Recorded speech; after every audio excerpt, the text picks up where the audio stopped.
Hi everyone, welcome back to my channel. So today, what are we going to talk about? The infamous Anastasia Beverly Hills Subculture palette. This is my, I guess you could say, official review. I wasn't originally planning on picking this baby up. I'm not gonna lie. When I saw the colors, I thought, it's a pretty palette, but would I really use the colors? I thought, well, there are quite a few shades in here that are nice for fall, or transitioning into fall. We have some peachy colors, we have some browns, we have some yellows, we have some golds and purples and greens and grays. Like, we have pretty much a little bit of everything in this palette. So I thought to myself, you know what? I heard the feedback when this first came out. I heard the negativity, and I still picked it up because, I love Anastasia as a brand. They've never sent me PR. I've never been on their PR list. So just so you guys know, I honestly just think that they're a really good brand overall. Their work ethic is so transparent, I find, compared to other brands out there. And Norvina and her mom, they really show the hard work and dedication they put into their company. So, I wanted to give this, a shot on my own. Now, I've heard, people complain about the fallout, about how, the shadows blend in together to make one big color. They mesh all into one color. They blend away, that kind of stuff. And to be totally honest with you, I only agree to partial of the feedback. Now, I'm going to start off with, yes, I agree that this palette does have a lot of kick up. A lot of kick up. This is they call it an eyeshadow palette, an essential eyeshadow collection of 14 shades featuring grungy matte and bold metallics with an underground edge. So, this is not a palette where it's made to look, all that glamorous. I'm actually wearing the palette on my eyes today, if you guys can see. I'm wearing big lashes too, but I'm wearing the palette on my eyes today. So, it's supposed to be more of a grungy underground look that you get out of this particular palette. The matte shadows, there are a couple that give extra kick up than I'm used to. I have to say that Roxy and Dawn, so Roxy and Dawn here are pretty much, they give quite a bit of kick up. And Anastasia is known for their shadows to have a little kick up, and I'm used to that because no matte shadow will not have any excess kick up. Now, these are a little bit more extra than maybe what's out in the market, but they are super creamy, they are blendable. These two are the ones that I find give the most kick up. Now, the other matte shadows do have kick up. The one that I find that gives the least kick up in matte shadows is New Wave. I find that this mustardy yellow does not give as much kick up as the rest of them. And Edge doesn't give as much kick up either. Now, I've only really dabbed lightly into the greens because I'm not really attracted to greens in general. I'm more attracted to the peaches, browns, yellows, and purples in this palette. This gold shade right here has been amazing. Now, the only thing though is that this is the only pretty much shimmer, like true shimmer shadow in this palette. This you need to apply with your finger. You use a brush, you have to wet the brush, but if you use it with your finger dry, it'll apply really nicely. The other two shades here that are on the shimmery side, this is, what is this called? Cube and Electric, I find are more, here's Adorn, which is beautiful. Here's Cube, which is in my inner corner, has like an undertone purple. And Electric is right there. So these three shades are the only ones that are very little kick up at all. I find that these are, because they're more of a shimmery, they're more compact into the pans. And this one I love all over the lid. I mean, you can use all these all over the lid if you really wanted to. It's totally up to you how you use the palette in the sense of where you place your colors. Now, with that said, I have normally used the cube and electric in my inner corners just because I find that's where I prefer them the most. I mean, I have to get a little more adventurous with this palette, but in the meantime, that's where I put these two the most. And then we have the Adorn Gold Shadow on my lid. And you can intensify it with Fix Plus if you wish. Totally up to you. But those shimmer shades are definitely more compact and less fallout. Now, when you go into the matte shadows, I'm not going to break each and every single shadow down by, you know, formulation or whatever, just because, you guys, there's so many freaking videos on that. I just, you know, you can go watch someone else talking about the formulation breakdown. The mattes are pure pigments. That's how I see this palette. It's not a basic eyeshadow palette. It's not one that a beginner makeup lover, makeup enthusiast, makeup artist, if you're beginner, this is not one to dive right into first thing. I find that you need to be a little bit more advanced in makeup in order to deal with pigments such as these. Now, don't get me wrong, people think that, well, why do I, like, if I'm a beginner and I'm not used to the formulation, why do I have to, you know, not buy this just because, you know, of that, I like the colors? Hey, don't get me wrong, if you're a beginner and you like these colors, by all means, it's your prerogative to buy the palette. But don't complain that you can't work with it or you don't know how to work with it because of the pigmentation, the extra fallout that it gives. You have to go light-handed with this palette. You can't just be swirling your brush in there and expect that it's going to be, you know, hunky-dory. I think a lot of people have over-dramatized the palette's performance, and I think that it didn't need to be over-dramatized. These are pressed pigments. They are very buttery and soft, so very little pressure is needed to get any color payoff, and I'll show you exactly what I mean. I'm barely pressing, and you know, I have pigmentation on my hands. These are super, super creamy, and you don't need a lot of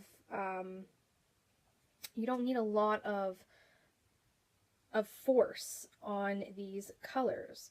I'm just using one swipe. I'm not going back and forth. I'm swiping once on my hand, and look at the crazy pigmentation. This is a very rich palette. That's how I describe it. It's a rich palette. It's rich in pigment, rich in color. Pigment is color, but you know, I like to be extra that way. It's very, very, I can't even describe the words. When you're used to swishing your brush around a palette to get pigment, and then you tap excess off, and then you go in, it's just, you don't need to do that with this. A very tight dab into this palette and you're good to go. That's the problem with a lot of beauty lovers nowadays. They're so used to swishing their brush into a palette that the moment that, you know, certain formulations change, or you have to maybe reconsider the way you're dipping your brush into your palette, they start to freak out and say, well, why do I have to change the way I dip into a palette? The palette should be working for me. Well, yes and no. The palette is giving you all the pigment that you can ask for. The palette is giving you all of the proper color that you can ask for. It's up to the person using it to know how to use a pigmented palette. Now, you know, I'm not saying that this is like the best palette ever out there, because it's not. I wouldn't say this is my favorite palette. This is not my favorite palette, but it is a decent palette when you know how to use it. And that's the problem with the beauty community right now. They don't know how to use a palette like this. This is probably one of the first high pressed pigment palettes out there in the market. And because it's one of the first, the consumer is freaking out on how to use something so different. And that's where this problem lies. Now, when I use this palette, I've used it now probably 10 times. And I've changed my look around. I've tried to dip into other shadows in this palette, trying to get looks out of it. First of all, it is a grungy palette. You're only going to get grungy-based inspired looks out of this palette. If you're not one for the grunge look, then don't buy it. Simple as that. But if you love that grunginess to it, especially because it's more fall-based, if you look at the colors in here, they're more fall-inspired colors, then you will definitely get some good use out of this. Now, if I was going to a wedding, would I pull this palette out? Probably not. I'll be very honest with you. If I was going to a bridal shower or a baby shower, would I be pulling this out? Probably not. Because this is not, personally for me, a daytime type of palette. I could essentially get a daytime look out of this palette, but not one that I would use for some, daytime activities such as, church, baby bridal showers, all that kind of stuff. When I look at this palette kind of reminds me of like nights out, going to the movies, going, to a play, just going out at night, clubbing, bars, whatever. That is what this palette kind of reminds me of. For events like weddings and stuff like that, I don't think I would really use this unless I was doing a very dark smoky eye with a black dress. Maybe I would consider pulling this palette out for that. But, normally for me, I would keep this more so for, just nights out, dates out, that kind of stuff. Would I take this palette with me on vacation? Probably not. I'm going to be totally honest with you, like I always am. Probably wouldn't take this with me on vacation. It's not a vacation palette I would really gravitate towards. It is good for traveling. I mean, you can travel with it. It's, it's compact. It's got your mirror in there. And most of the shadows are matte, so if you are into traveling with it, then by all means, you're definitely good with that. But the one thing that is missing from this palette that I'm kind of, aside from the shade Dawn, they don't have a matte setting shadow to set your eye primer. Kind of like a bone color is basically what I'm trying to say. Dawn is very on the peachy side, so not all skin tones are going to be able to pull this off. Do you see what I'm saying? Maybe people with more darker skin tones can use this as a setting powder for their eyelid, but someone who's a little bit lighter can't pull that off. And this one right here is Cube, and it does have shimmer. That's what's in my inner corner. So you can't really use that as a setting powder either for the eyelids. So that's another thing that's kind of missing from this palette in that sense. I don't feel like you need a black eyeshadow with this palette. I just find that, there's only so many black eyeshadows you can put in every palette. Personally, for me, as much as I love a black eyeshadow in a palette, I don't think that this one needs it because there's so many deeper colors in here that you can choose from. On a overall standpoint, I like the palette because it is so different. That's why I like it. It's so different. The color scheme is so different. The theme of it is so different. The formulation is very much, pressed pigment, different than what we're used to in eyeshadow palettes. I think that because it's so different, that's why I like it, because, you can get really out of this world type of look out of this particular palette. And, people will say, oh my God, that looks so cute, or it looks so good, or it looks so fresh, or, what did you use? I've done looks with this and people have said, oh my God, your eyeshadow looks pretty good today. What color scheme did you go with? And I told them I used the Subculture palette. Some of them were quite, for the beauty gurus or the beauty lovers, I should say, who heard me say that I used this palette for the look, they were kind of surprised because of all the negativity around the palette. Now, if you're not one to have patience with a palette, then I would say, yes, I get it. Maybe not for you. I have to say, when I first picked up the palette and I used it on my eyes, I was so frustrated. I didn't know how to use it. I was so frustrated that I literally gave up. I just wiped all my makeup off. I took a break. I went to eat my meal. I came back and I said to myself, I will not let the palette defeat me. There's no way I will let a product defeat me in this aspect. I'm an eyeshadow palette junkie, if you guys don't know. The palettes that gravitate me the most, I mean, if you want to say palette collection, I can definitely show you. But, aside from that, overall, I just didn't want the palette to defeat me. And I knew that I can make it work if I practiced and tried and worked with the formulation to see how it's supposed to be, to see how it's supposed to work. So after, testing it out, trying it out, mixing up stuff, blending, just pretty much using it on the regular, I got familiar with the formulation.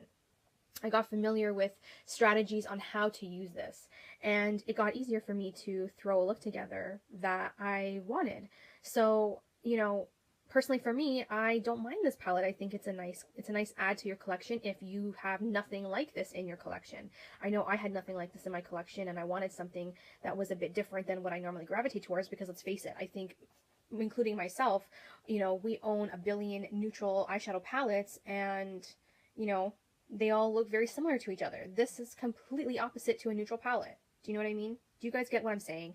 I hope you guys are getting what I'm saying, because I'm not trying to come off rude or conceited or anything like that. I just want to show you guys to open up your eyes. If you like the colors and you have the patience to work with a product, more so eyeshadow palettes, then you would be able to get this to work for you. Now, I can totally understand if there was no pigmentation in the palette whatsoever and you guys were like, okay, no, it's junk, there's no pigmentation. That is not what the case is here. You are getting quality in this palette. You just have to learn how to properly use this particular formulation. I'm telling you, if you guys use a very light hand, you tap off any excess and you go into your eyeshadow look little by little instead of just, you know, drowning your brush in product, you will definitely get a look that you are satisfied with. Now, as we're transitioning into fall, I'm starting to kind of keep my eyes on the greens in this palette, and I'm hoping to do a green look as the fall time comes in. So, you know, stay tuned for that. I'm definitely going to show you guys that. I just haven't been in the mood for a green smoky eye lately, but I have been playing with the other colors, the purples, the yellows, the browns, the peaches, the shimmery shades, and this light peachy shade here too. So overall, I do think it's a decent palette. You just have to learn how to work with it. And, you know, some people may not agree, and that is fine. If you don't like it, then return your palette. If you think that you don't have enough patience to deal with a palette like this, then just return it. If you purchase your palette at Sephora, they will refund your money, no problem. And I'm pretty sure that I've seen on social media, Norvina has graciously said that if you're not satisfied, then return it. So if you're not satisfied with the purchase, stop complaining. Just return it, get your money back, and that's it. That's all you have to do. For me, I have certain expectations on quality of eyeshadow palettes. And, you know, I've never had an issue with Anastasia's shadows. They've always been very blendable, buttery, and easy to work with. This one is a little more challenging only because it is a pure pigment type of palette, but you still get the color payoff. So you just have to learn your strategies, your techniques on how to apply them. That's it for me, you guys. This is my review. This is my thoughts. I hear the negativity out there, but it's not as bad as what they're seeming it to be. And a lot of the YouTubers that are big are really over dramatizing the palette, and that's why the hype is just out of this world. But really, it's a pressed pigment palette that you just have to learn how to strategically use. It may sound high maintenance, I totally get that, but if you're a true beauty lover like I am, and you love working with different colors and, you know, unique palettes like this, I don't think you would mind. And for someone who is an actual pro makeup artist, I think would not have a total problem with this at all. They would definitely know how to work with it. They would definitely use it on clients, probably more so for like editorial work, because this is very, very colorful. So a lot of, I could see makeup artists use this for a lot of editorial work opposed for everyday. But it's definitely a unique palette, and I'm actually really glad I picked it up. I thought I was going to regret this purchase, to be totally honest, but after I got past my frustration, I took the patience to work with it and learn, and now my makeup skills have grown because now I know how to strategically use a palette such as this for, you know, the future. If any time in the future someone else comes out with something similar, maybe different colors but similar formulation, at least I know how to work with it. So I always look at the positive, or at least I try to, as much as I can. So that was my review, you guys. Thank you so much for watching. Please let me know down below if you have this palette, what your thoughts are on it. I know majority of people's thoughts are not so great, but, you know, does anybody agree with me? Let me know down below. I would love to hear your thoughts. And don't forget to like this video and subscribe if you're not, and I will see you guys all in my next one. Thanks, everyone. Have a good day. Mwah.